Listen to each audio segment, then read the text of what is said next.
the United States, the people who outperform everyone else are rarely calm inside. They are tense, restless, quietly afraid, and that discomfort is doing more work than most people realize. I am A.R. Hashmi. I have spent years researching how our brains trick us into emotional pain, especially in modern American life. Here's the part most people miss. The brain doesn't care about happiness. It cares about preventing loss. If you want to understand your behavior, you have to understand what your brain is protecting you from. By the end of this video, you will understand why fear and insecurity drive many high performers, why confidence is often an illusion, and how American life amplifies emotional pain without people realizing it. Not to fix yourself, but to see what your brain has been doing all along. You assume high performance feels secure. They don't. Inside there's pressure, not peace. Here's the conflict. You feel discomfort, doubt, and fear, but you still act. That's not confidence. That's a brain that treats failure as danger. The amygdala, your threat detector, stays active, not because you are weak, but because your brain learned that sleeping equals loss.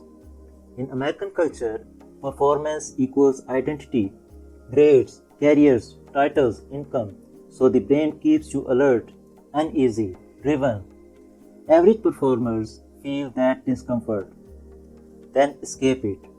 High performers feel it and move forward anyway. Fear isn't rare in the US. Avoidance is.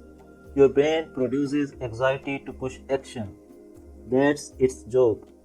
But most people use modern American comforts to shut the signal down. Streaming, scrolling, snacking, busy work. High performers don't feel less fear, they numb it less. So fear turns into output. This is why calm doesn't predict success. Responsiveness does. The brain says, act now or lose ground. And some people listen. Many high achievers grew up conditional approval. Love felt earned. That leaves a mark. Your nervous system learns safety depends on performance. So insecurity becomes constant, quiet, resistant. But here's the key psychological truth. Insecurity can fuel action if it isn't avoided. It's not healthy, but it's powerful.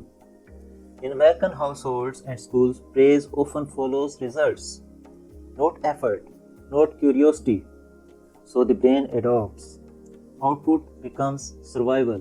People talk about money, but they miss expectation. Some environments teach you the excellence is optional. Others teach you it's mandatory.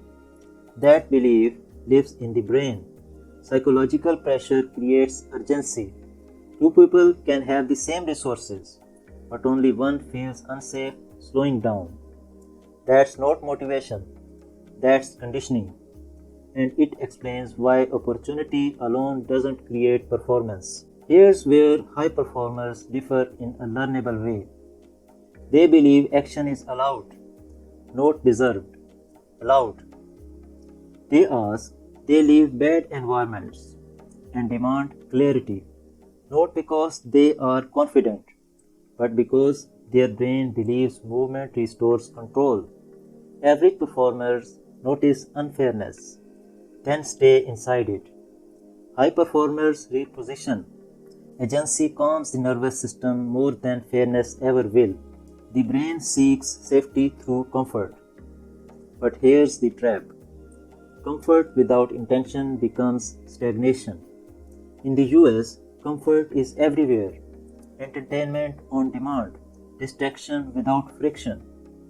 Low performers rest by escaping.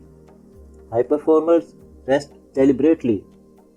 Recreation restores energy.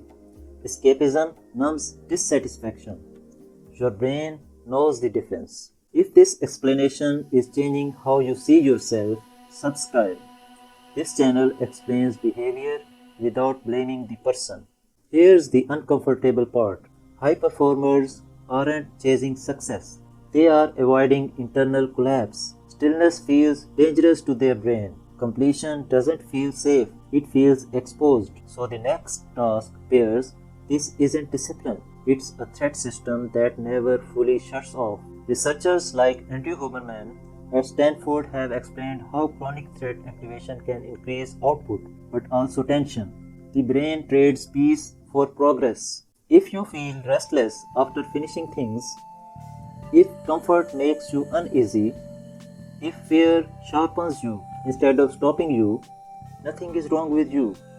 Your brain adapted to American pressure by staying alert. The problem isn't that you feel discomfort, it's that no one explained what it was wrong. Awareness doesn't remove the pressure, but it removes the confusion. So the real question isn't how do I become more confident? It's this: what has your brain been protecting you from, and at what cost? That awareness is where change actually starts.